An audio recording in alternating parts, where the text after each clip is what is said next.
ओम नमः शिवाय।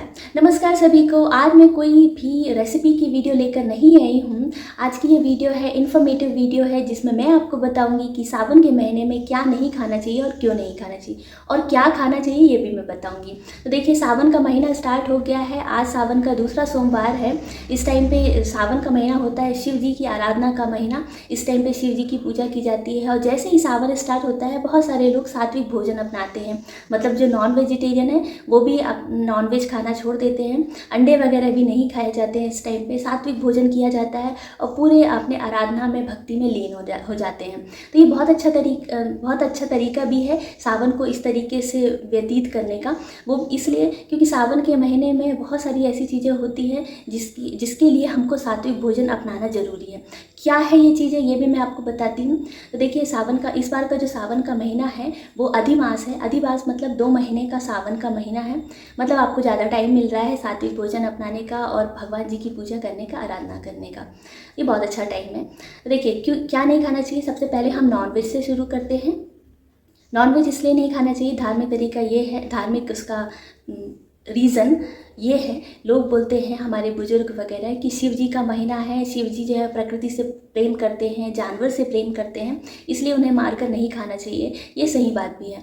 दूसरा ये भी है कि ये एक प्रजनन मौसम होता है, ब्रीडिंग सीज़न होता है, जिस टाइम पे छोटे छोटे जानवर पैदा होते हैं, बहुत सारे जानवर पैदा होते हैं। तो अगर हम मुर्गियाँ वगैरह जो हैं, आजकल तो इंजेक्शन लगा के अंडे और चूजे निकाले जाते हैं, लेकिन ये एक सीज़न होता है, ये प्राकृतिक सीज़न होता है जब कि प्रजनन प्रक्रिया जो है वो तेज़ हो जाती है इस टाइम पे।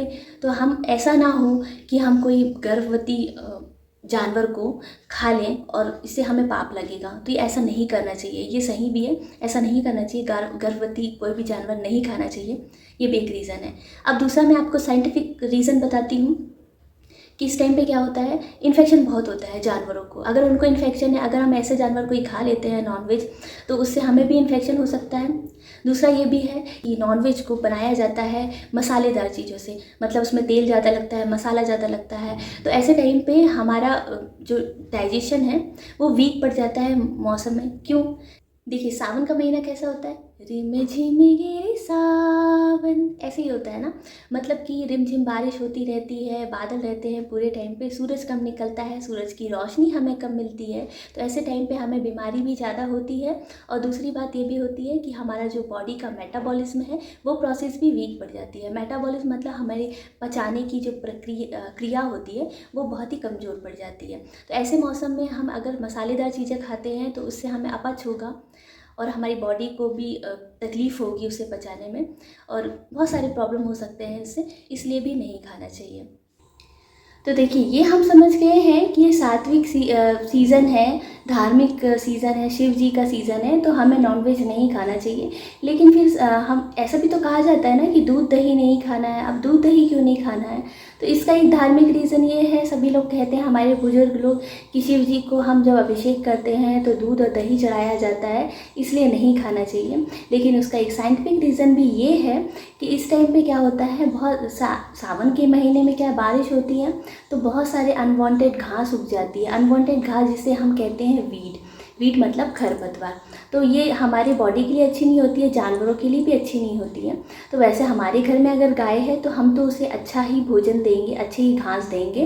लेकिन जो गाय जो है, गाय भैंसे जो बाहर मैदान में चरने जाती हैं, तो वो उनको नहीं पता होता है कि कौन सी घास खाना है, नहीं खाना है। तो वो ऐसी घास खा लेती हैं जो उनके लिए भी अच्छी नहीं है, और उससे उनके दूध में भी असर पड़ता है जो हमारे लिए भी अच्छा नहीं है। तो इससे भी हमारी बॉडी को इन्फेक्शन भी हो सकता है, अपच भी हो सकता है, क्योंकि उन घासों में कुछ छोटे छोटे कीड़े भी पैदा होते हैं इस सीज़न में, इसलिए भी नहीं खाना चाहिए। अब है कि हमें दालें भी नहीं खाना चाहिए बोलते हैं। दालें नहीं खाना चाहिए, इसका एक रीज़न है, एक वही रीज़न है कि हमारी बॉडी का मेटाबॉलिज्म बहुत वीक हो जाता है, इसलिए हमें दालें नहीं खाना चाहिए। मिश्रित दालें नहीं खाना चाहिए। ऐसी दालें हम खा सकते हैं जो कि जल्दी पच जाए, जिसमें सबसे अच्छी होती है मूंग दाल, और उसके बाद आती है तुअर दाल। तो ऐसी दाल हम खा सकते हैं, और खाने में तो बहुत सारी चीज़ें हम खा सकते हैं, लेकिन हम मिश्रित दालें ना खाएं। जो हम मिक्स करके दालें बनाते हैं ना, वो ना खाएं, क्योंकि उससे हमारी बॉडी को अपच हो सकता है। फिर है कि हमें सब्जियां भी नहीं खाना चाहिए। ऐसा बोला जाता है हरी सब्जियां ना खाएं। अब हरी सब्जियां क्यों नहीं खाई जाती है? तो उसके लिए भी पहले के लोग जो बुजुर्ग हैं वो कहते हैं कि शिव जी को प्रकृति से प्रेम होता है, इसलिए भी हमें उनको फूल पत्तियों से भी प्रेम होता है, इसलिए नहीं खाने चाहिए। लेकिन उसका एक वैज्ञानिक तथ्य ये भी होता है कि मैंने वही बताया, सीज़न इस टाइम पे क्या होता है, छोटे छोटे जीव पैदा होते हैं, बहुत छोटे छोटे कीड़े पैदा होते हैं जो कि सब्जियों में छुपे होते हैं, जो हमें दिखाई भी नहीं देते। वैसे हम सब्जियां धुलकर ही बनाते हैं, लेकिन कुछ सब्जियां होती हैं जैसे कि पत्ता गोभी हो गई है, गोभी हो गई है और भिंडी है, तो इनमें ऐसे छोटे छोटे जीव होते हैं जो दिखाई भी नहीं देते हैं। अगर ऐसे हम कुछ खा लेते हैं सब्जियां तो हमें अपच पैदा होगा, अपच होगी, या फिर हमें इन्फेक्शन भी हो सकता है, इसलिए भी नहीं खाना चाहिए। तो ये भी मैंने आपको बता दिया। अब है रीज़न कि फिर हम खाएं क्या? दाल नहीं खाना है, सब्जियां नहीं खाना है, नॉनवेज नहीं खाना है, दूध दही नहीं खाना चाहिए, तो क्या खाएं? तो देखिए, सबसे पहले तो दूध दही का बता दो। दूध दही आप खा सकते हैं, अगर आपको लग रहा है कि आप उसे पचा सकते हैं तो फिर ज़रूर खाइए, कोई दिक्कत नहीं है। क्योंकि कुछ बच्चे हैं ना जो सिर्फ दूध पर निर्भर होते हैं, उन्हें दूध ही चाहिए होता है, और अगर उनको अपच नहीं हो रहा है तो उन्हें ज़रूर खिलाइए, कोई दिक्कत नहीं है। फिर है दालें। दालों में भी ऐसा है कि जो कि जल्दी पच जाती है वैसी दाल खाएं, मिश्रित दालें ना खाएं, एक ही दाल खाएं।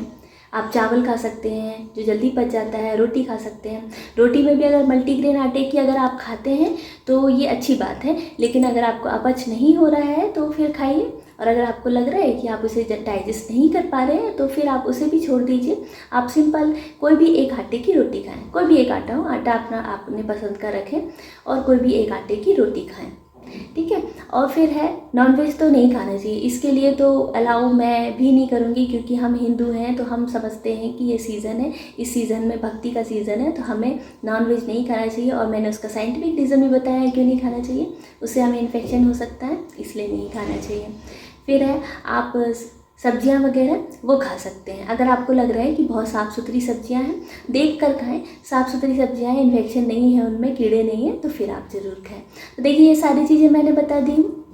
ये दोनों चीज़ें बताना इसलिए ज़रूरी था ना, धार्मिक तरीका भी और वैज्ञानिक भी, क्योंकि अगर आप किसी बच्चे को बताते हैं जो कि ये सब नहीं समझता है, उसको आप बताएंगे कि आप दूध दही इसलिए नहीं खाना है सावन में कि शिव जी को चढ़ता है, शिव जी को चढ़ाया जाता है इसलिए, तो फिर वो कहेगा तो फिर क्या मतलब, ऐसे तो शिव जी की हमेशा पूजा की जाती है, फिर हमेशा क्यों खाते हैं हम?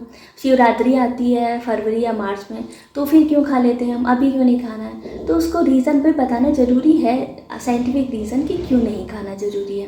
तो देखिए, मैंने बताया है, आशा करती हूँ आप सभी को ये पसंद आया होगा। अगर आपको ये वीडियो पसंद आया है तो प्लीज़ शेयर ज़रूर कीजिएगा। मिलते हैं अगली वीडियो के साथ, तब तक के लिए bye bye, take care, thank you.